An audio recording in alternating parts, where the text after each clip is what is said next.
In the autumn of 1967, Larry Newton, the president of ABC Records, flew to Las Vegas to witness a recording session. He expected a jazz swinger. Instead, he found Louis Armstrong singing a slow, gentle ballad. Newton was so enraged he tried to stop the recording physically. He refused to promote it. He buried it. And yet the world couldn't stop it. This is the untold story of What a Wonderful World. To understand why this song matters, we have to look at 1967. America was a country in deep, painful conflict. The Summer of Fire saw racial tensions boil over into the streets of Newark and Detroit. The nation felt like it was tearing itself apart. In Vietnam, the war was escalating, casualties were mounting, and back home, the anti-war movement was gaining unprecedented momentum. Trust in institutions was eroding. Producer Bob Thiel watched the news and felt a desperate need for a different kind of message. He wanted an antidote to the anger. He teamed up with George David Weiss. They didn't want a protest song. They wanted a song of radical, uncompromising hope. Weiss was a seasoned songwriter. He understood that to cut through the noise of 1967, they needed something timeless, not topical. Every word had to resonate. They realized only one man could sing it. Only one voice carried the weight of history and the lightness of a smile: Louis Armstrong. By 1967, Louis was a global icon, but he was also aging. He had seen the worst of humanity, and he still chose to find the best, every single day. His health was already beginning to decline. Doctors had warned him to slow down, but Louis couldn't stop. The stage was where he felt most alive. The recording was scheduled for after Louis's midnight show at the Tropicana. It was 2 a.m. before the band even arrived. The studio was a temporary setup. The atmosphere was quiet, almost reverent, as the musicians took their places in the dead of night, waiting for Pops. Then, Larry Newton arrived. He had just signed Louis to ABC Records and expected a repeat of the chart-topping "Hello, Dolly." He wanted a hit. When he heard the slow, sweeping strings and the gentle tempo of Wonderful World, he went into a blind, public rage. He demanded they stop immediately. Newton argued that Louis shouldn't be wasting time on a corny ballad. Thiel stood his ground. The tension in the room was suffocating. Louis just watched. Finally, Louis spoke. He told Newton he believed in this song. He was going to record it, whether the label liked it or not. He wasn't backing down. To prevent any further interruptions, Thiel locked Newton out of the control room. The label president was left pounding on the glass, shouting into the silence. With the distractions gone, the room settled. Louis began to sing. His voice was gravelly, worn by the night, and perfectly soulful. It was magic. Every take was interrupted by a passing train whistle outside the studio. They had to start over again and again, deep into the Vegas night. It was 6 a.m. by the time they finished. Louis was exhausted, but he knew they had captured something special, something the world needed. Newton didn't forget the insult. When the song was released, he intentionally withheld promotion. He wouldn't let the sales department push it to radio.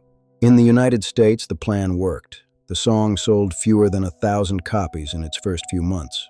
America remained silent, a certified flop. But ABC Records had a branch in the UK. And over there, a young executive named Tony Hall heard something else entirely. Something beautiful. Hall loved the song. He pushed it to the BBC. He convinced radio DJs that this was the Louis Armstrong the British public needed to hear. The reaction was instantaneous. The British public, weary of the same turmoil as America, embraced the song's warmth and deep humanity. By early 1968, it hit #1. At 66 years old, Louis Armstrong was the oldest person to ever have a #1 hit in the UK, a legend reborn. Louis was thrilled. He toured the UK and saw firsthand the power the song had to move people to tears. It was a validation he deeply needed. He began every concert with it. He told the audience he wanted them to remember what the world could be if they only let it, every single night. He eventually recorded a spoken intro, answering those who asked how he could call the world wonderful amidst such pain and misery. Some of you young folks been saying to me, "Hey Pops, what you mean? What a wonderful world," he would say to the hushed crowd. "How about all them wars, all them hunger and pollution? It ain't the world that's bad, it's what we're doing to it. All it needs is a little love. All I'm saying is, see what a wonderful world it would be if we only gave it a chance." Give it a chance, baby. In his final years, Louis spent a lot of time at his home in Queens. His health was failing, but his spirit remained bright and hopeful. He received thousands of letters from fans around the world, many thanking him for the hope Wonderful World gave them in their dark times. Louis Armstrong passed away in his sleep on July 6, 1971. The world mourned the loss of its greatest musical ambassador and brightest soul. But even then, What a Wonderful World remained a cult hit in America, a British curiosity, largely ignored by radio and labels, for now. Throughout the 70s and early 80s, the song existed in the background. It was a pleasant memory for some, but not yet a global phenomenon. The record label executives who had tried to bury it were long gone, and the master tapes sat in a climate-controlled vault, gathering dust and history. In 1987, director Barry Levinson was filming Good Morning Vietnam. He needed a song for a pivotal, emotional sequence that would define the film. He didn't want the usual high-energy rock and roll soundtrack of the era. He wanted something that emphasized the tragedy and beauty of the war. He dug through thousands of tracks before he found a dusty copy of What a Wonderful World. He knew immediately it was the soul of his movie. He played it over scenes of explosions, napalm, and the quiet suffering of villagers. It was a masterstroke of cinematic irony and profound grief. The contrast was devastating. The beauty of Louis' voice made the destruction on screen feel even more profound and heartbreaking. The world listened. Audiences were mesmerized. A new generation was hearing the song for the first time, and they were desperate to find it. The demand was massive. 20 years after its release, the song finally cracked the U.S. Billboard Hot 100. It hit number 32 in February 1988, 2 decades late, but exactly on time. From that point on, the floodgates opened. It has appeared in over 100 films and TV shows, from 12 Monkeys to Madagascar. It is everywhere. It has become more than a song. It is a universal shorthand for the human experience, for hope in the face of absolute, crushing despair. When things feel their darkest, Louis's voice is there to remind us that beauty still exists, if only we have the courage and the grace to look for it. Louis Armstrong didn't live to see the song's ultimate triumph in his home country, but he never, ever doubted its message. He knew. He sang it because he believed it with every fiber of his being. He sang it because he knew we needed to hear it, every single night, until the end. It's a reminder that sometimes the world takes a little while to catch up to the truth.